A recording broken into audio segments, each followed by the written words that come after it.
All right, folks, welcome aboard the Steve Malzberg Show Tuesday edition. We have a lot to get to. Pat Lynch of the PBA in New York City will join us in just a few minutes.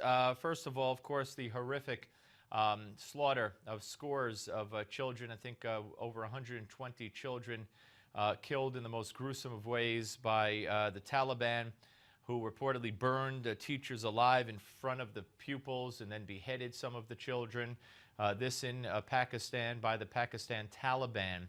Now, this harkens back 10 years ago to Beslan, when Chechnyan terrorists slaughtered 385 people in a hostage situation that went on with over 1,000 hostages. It went on for 3 days. They killed 385 people. 186 of them were children, many of them running away and shot in the back. You have to understand, and we have to understand, and our president has to understand, and everybody has to understand that these are the subhuman things that we're dealing with, that would just as soon cut the head off a child in school and they wouldn't bat an eye because they believe they're going to heaven. They believe they're doing it for Allah. Okay? That's what you have to understand. The guy who took the hostages in Sydney, he believed that he was doing it for Allah. To make believe that that's not the case, to make believe, as Hillary said, we need to have empathy for our enemies. Hey, Hillary, these are our enemies. You want empathy and sympathy? Move there and give them all the empathy and sympathy you want.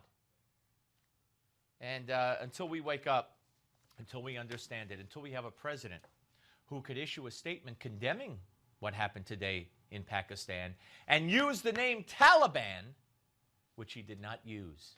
He said the United States condemns in the strongest possible terms today's horrific attack on the Army Public School in Peshawar, Pakistan. Our hearts and prayers, etc., etc., etc. He didn't say Taliban. Could it be because he never has recognized the Taliban in Afghanistan as a terrorist group? Could it be because he and the administration have called some members of the Taliban the good Taliban? Or could it be that, plus the fact that didn't he release for Sergeant Bergdahl? And by the way, whatever happened to the Sergeant Bergdahl case? Could it be because he released Taliban leaders, 5 Taliban leaders, to get the deserter, in my opinion, Bergdahl, back? Maybe that's why his statement today is void of Taliban, the word Taliban.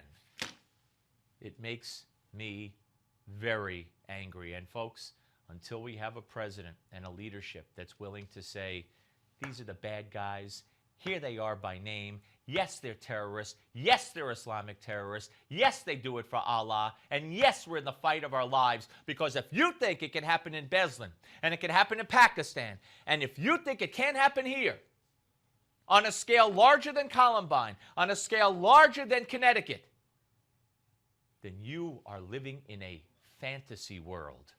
A fantasy world. And I say that as a father. Okay? And I talk to you as Americans with children and grandchildren and nieces and nephews.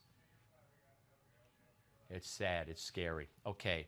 By the way, another case of the media. The media. Torture. Oh, torture. Oh. Ladies and gentlemen, the newest NBC News Wall Street Journal poll is out. And it shows that a majority of Americans, 51%, no surprise, say that the tactics used during the Bush administration, the so-called enhanced interrogation tactics, are acceptable under the circumstances. That was the question. That was the category. Acceptable under the circumstances. 28% said they went too far and were wrong. 28%. Now, the rest didn't know enough or didn't have an opinion and weren't sure. So of those that were sure, 51% to 28%. But if you watch the media, if you listen to the anchors and the pundits and the reporters, and you would think, oh my God, 90% of Americans must think that this is outrageous. No, it's because we have a media filled with left-wing, biting my tongue, okay? Biting my tongue, who would like to see Cheney and Bush and Hayden and all the rest of them and all the CIA interrogators and John Yoo suffer, whether it's in jail or under prosecution or to be labeled criminals. They would love it. They'd have a party. But you know what?